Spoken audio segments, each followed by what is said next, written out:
And now, an 8th special presentation. Coming up on Artbeat Nation, a mini-series honoring mothers. What I love about this show is that it celebrates motherhood. An artist taps into the experiences of love, life, and death. The things that I try to deal with in my work are those very essential things. A famous ship serves a new purpose. The Queen Mary is one of the largest Art Deco collections of artwork in the world. And a pair of artists find inspiration in the Florida Everglades. By exposing ourselves to a different landscape, we're trying to extend the language of our work. It's all ahead on this edition of Artbeat Nation.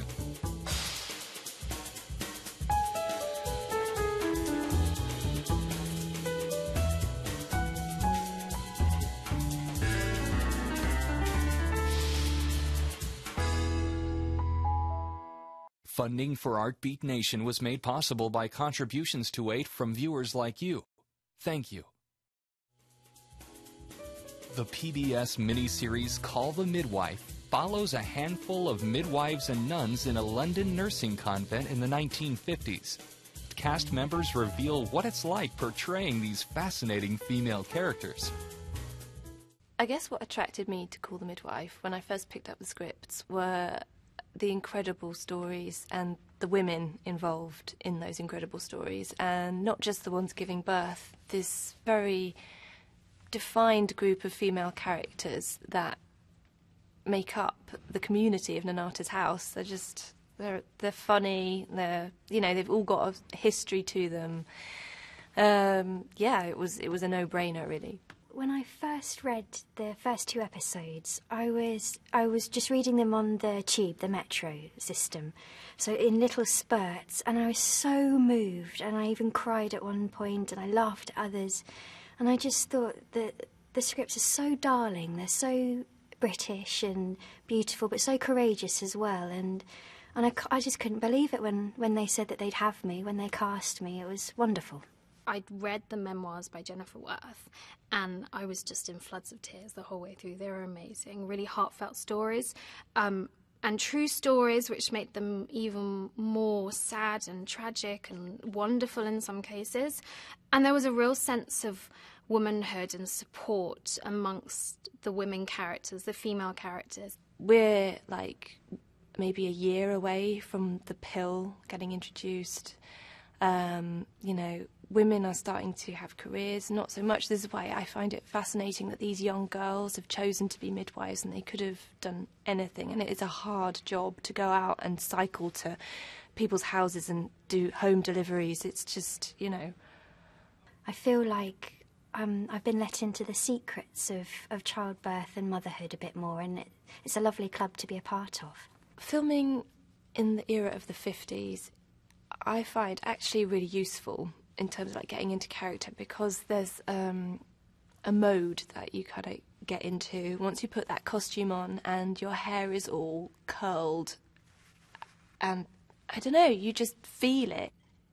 I find it not that hard to shift into the 50s mode because of the writing, because Heidi Thomas, the lead writer, writes for the 50s so well. She writes in these sort of wonderful clipped tones, and one of my lines was "Mimsy Whimsy Cocktail," and it took me about 10 takes to be able to get my tongue around that as well. So definitely the language gets you into the 50s character. But what I love about this show is that it celebrates motherhood. I feel lots of people have come up to me and said, thank you, we feel like we're forgotten. Of course, women having a profession is wonderful, and to have that option is great, but some people choose to stay at home, and that is as valid as anything else, and that we're championing those very brave women who bring up sort of 8 children with no money at all, and I think it's a lovely show for that, to say well done and that we respect you. I think people are constantly surprised by how much they are moved by it, and I'm surprised how moved I am by it. I often find myself crying, and I'm in it. And I'm like, I'm not crying at my own acting. I want to put that out there as well. I just think there's something about, it's really human, and people get it, and I can't put my finger on what it is, but it just moves, it gets people in a really core place that I'm really proud that it does that, because it doesn't manipulate you. It's just the simple telling of a beautiful story. Up next, artist Michael Beist creates intricate, highly personal drawings that trace the narrative of his life and touch on the universal themes of family, love, loss, and hope. Take a look.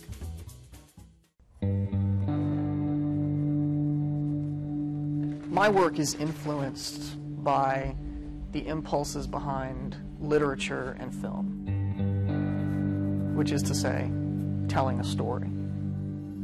I suppose that's just a product of the fact that those were my influences when I was a child.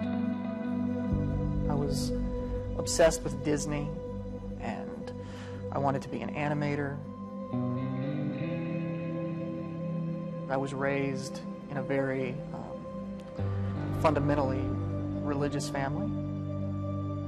The iconography of that, Jesus, these images from the Bible, all of those things were really, really powerful for me. But I never felt an inclination to believe in it. When I was 23 and in undergrad, my dad died really suddenly of heart disease. I started making images over and over of my dad, and it was just, it was a way to deal with it. I think I went back to the place that was always important to me, telling stories, and specifically telling stories about my life. For me, it's been a lot about death, because that has been something that has just been present in my life. From my dad dying to my sort of constant attempts to forestall my own death. I was born with a cardiac condition called hypertrophic obstructive cardiomyopathy. It's a gradual and progressive stiffening of your heart muscle, so that eventually it just becomes larger and larger and less contractile, and it just sort of ends up stopping. My senior year in high school, I had my first open heart surgery. So I had a pacemaker for 7 years, and then eventually my heart failure, progressed, and the pacemaker was no longer, effectively treating that condition. I came in for a regular appointment, and the doctor told me, "Don't leave yet. We may have a heart for you." And so my then girlfriend, my now wife, Adrienne, we were there together, and so they put us in a room, and the next day I had a heart transplant.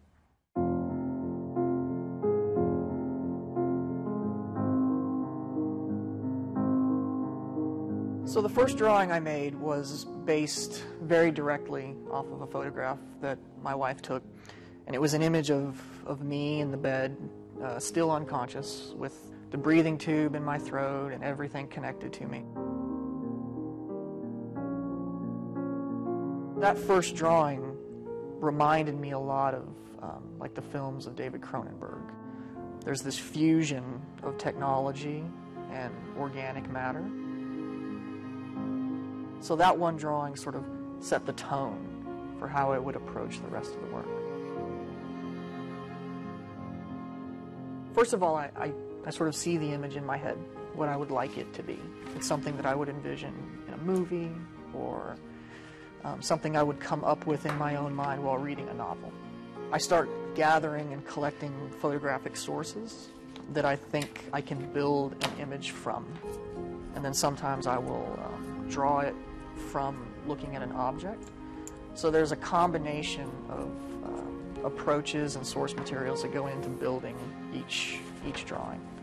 But even though I plan the drawing out in a lot of detail, it never quite ends up becoming the thing you imagine. What I try to do in the drawings is use really basic drawing techniques. cross-hatching, stippling, shading. I like to imagine that anybody could make the drawing if they had enough patience and time. One of the images that I took when I was in the hospital was of a collage that I found in the hallway of the transplant unit. And basically they look like children's collages from like a kindergarten class or something. And they'll say encouraging things, like this one says, "Go team, go." And it had pictures of all the transplant doctors. So I thought that that thing was a real condensation of the whole experience, the futility of trying to be encouraging when in fact you have no control over what's happening with your body.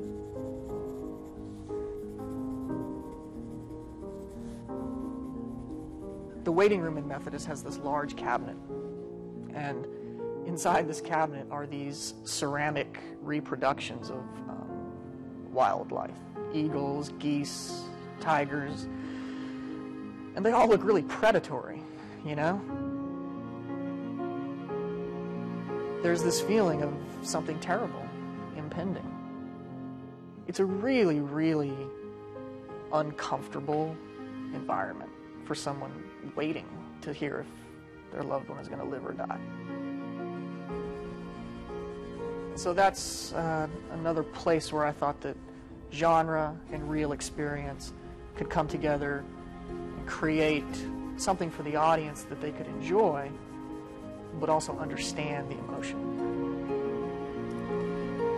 There's always that moment when you go into surgery, when you're in the bed and they're about to wheel you off, and you say goodbye to whoever's there, and you don't know if you're going to come back.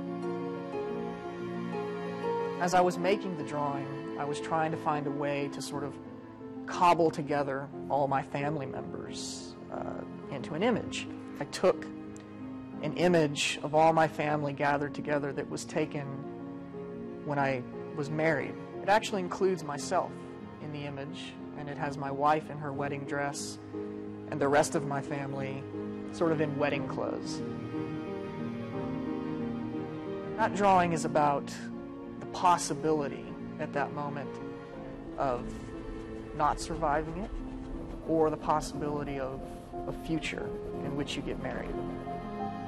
There are really some universal emotions or themes that transcend sex, race, culture. When you really burrow down and you start talking about things like death, sickness, love, relationships, the things that I try to deal with in my work are those very essential things.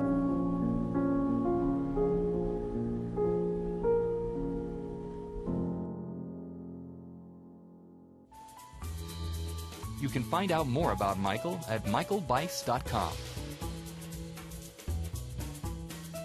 Over the course of 3 decades, the Queen Mary ocean liner made more than 1,000 trips across the Atlantic. Since the ship's final cruise in 1967, it is reincarnated as a floating hotel and event venue in Southern California. Come aboard and take a look at one of its current exhibitions, featuring gowns, photographs, and memorabilia from Princess Diana and the royal family. I am Captain who named this ship the Queen Mary.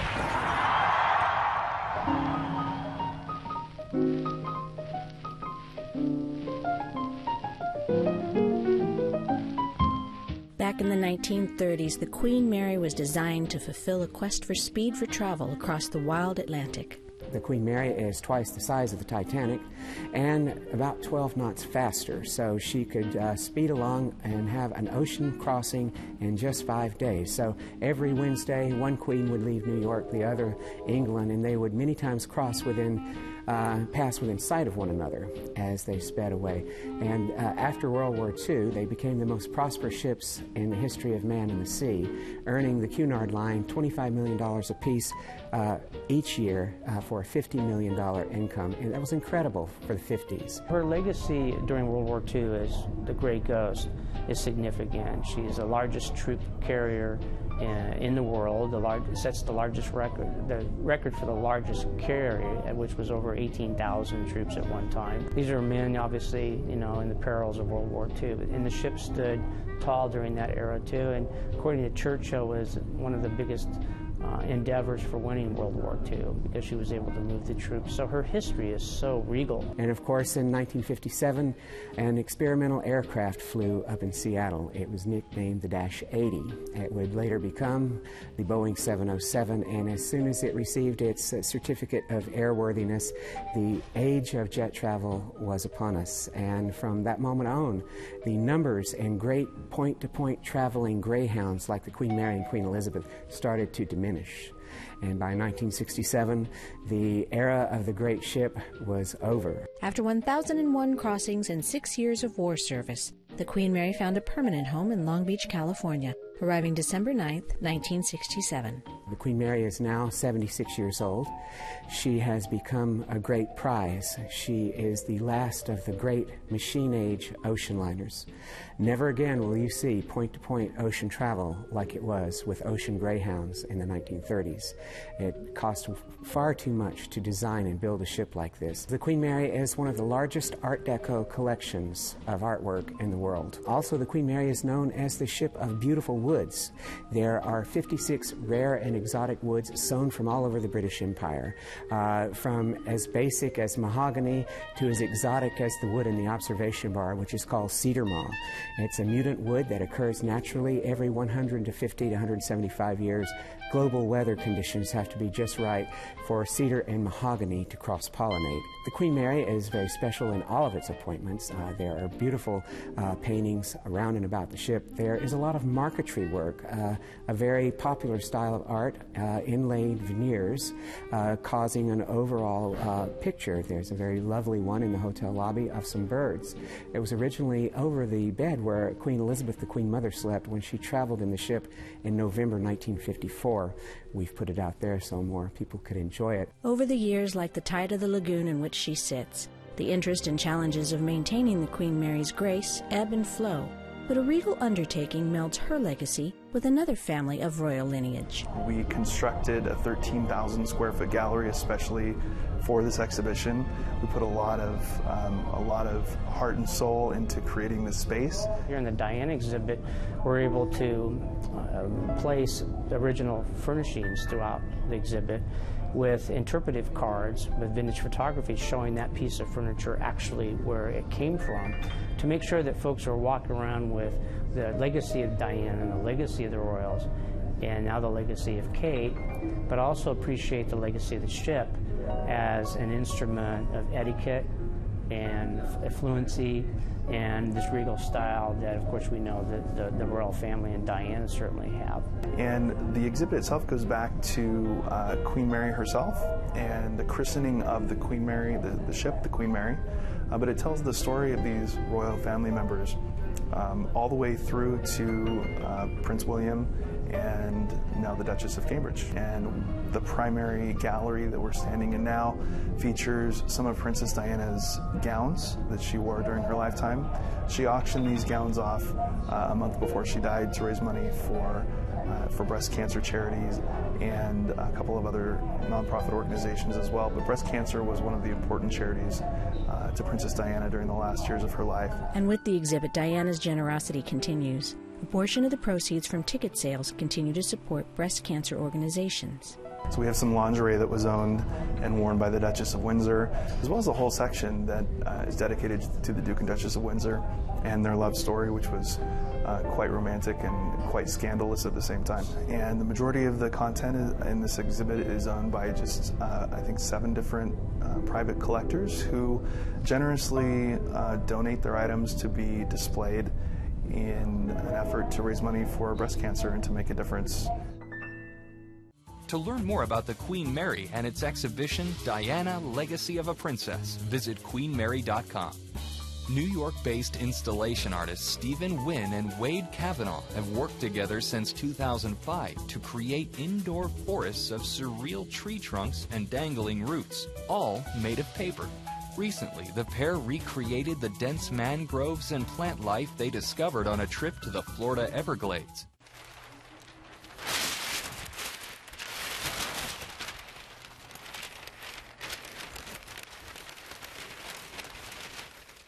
Well, my collaborator Stephen and I are doing a project called Drawn from the Everglades.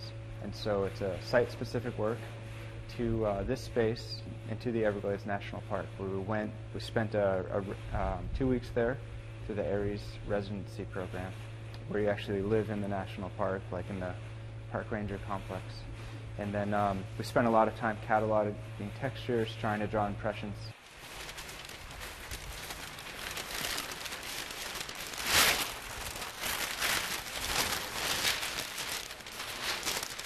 Hold it.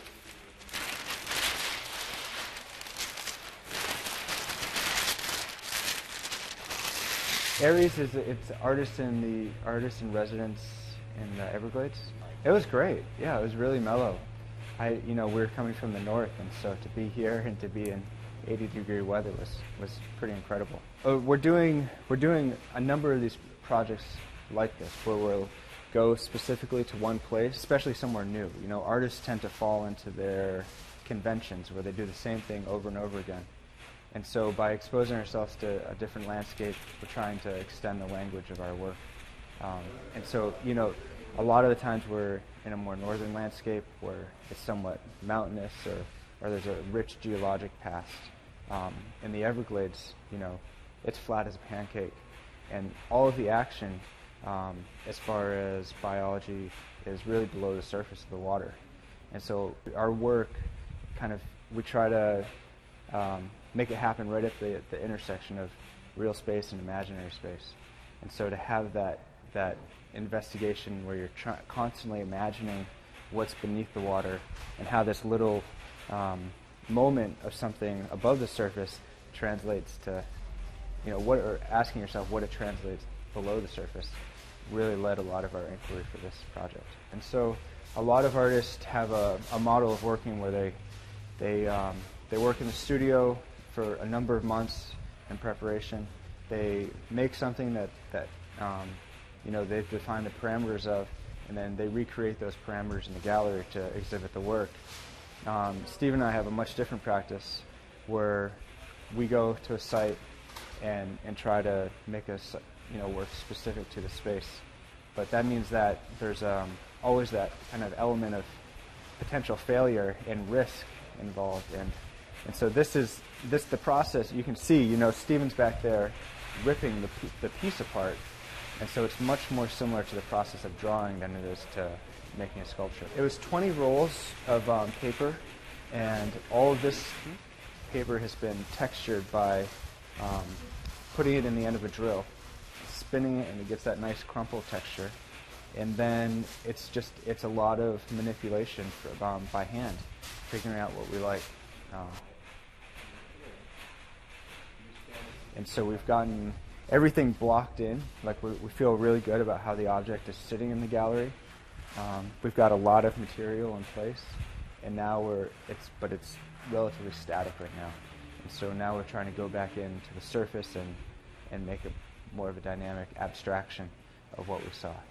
Ultimately we're not wed to the idea of the Everglades. We're wed to the idea of making a successful artwork. But one of the things we're really struck with in the Everglades is the almost complete inaccessibility of the place. So a lot of access is by boardwalk, where you're up above the landscape looking down on it, or if you're lucky like we were, you can get taken on a boat ride in through the mangroves, but it's still very dense, and it's not like you can go just like step off the side of the road and walk through the Everglades. Ultimately it's about creating an abstract artwork, and some of those, the references to the Everglades or the reference to the landscape are important as in the research phase, and now we're really just doing what we do. Maybe I'll pull it towards me a little bit, just so it's staggered some more. To find out more, visit their website at stripedcanary.com. For more arts and culture, visit azpbs.org/artbeat, where you'll find featured videos and information on the Arizona art scene. Funding for Artbeat Nation was made possible by contributions to aid from viewers like you. Thank you.